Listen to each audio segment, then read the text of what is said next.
हाय, ओळखलंस का? अगं तुमच्या लग्नात आलेले मी. या 2 गल्ल्या सोडल्या की पलीकडे राहते मी. विसरलीस? काय बाई, कसं व्हायचं तुझं? आतापासूनच लोकांच्या ओळख्या ठेवत नाहीयेस तू. बघा काकू तुमची सून. मस्करी करतीये ग, घाबरते काय मला?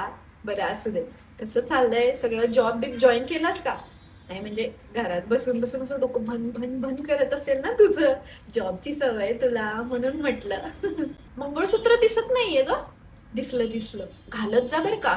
नाही, आमच्या सासूबाई मॉडर्न जमान्यातल्या आहेत, पण तुझ्या सासूबाई सगळ्या रीतीभाती पाळतात.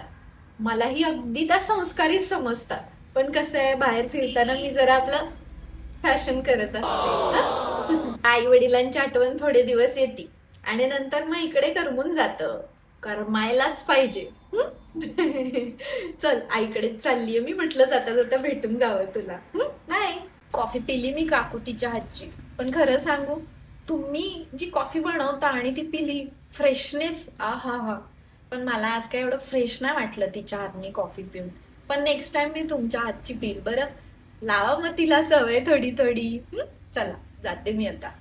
काकू, आता नवीन सून आलीये, जरा तिला काम करू द्या. आणि तू लक्ष ठेव ग त्यांच्यावर. त्यांना शुगर वगैरे जरा कंट्रोल कर त्यांची. आणि सगळ्यात महत्वाचं, सांभाळून घे. बाय. काकू, लक्ष द्या नवीन सुनेकडे. आणि हो, गोड बोलूनच राहा. तिलाही वाईट वाटायला नको, तुम्हालाही वाईट वाटायला नको. येते हा.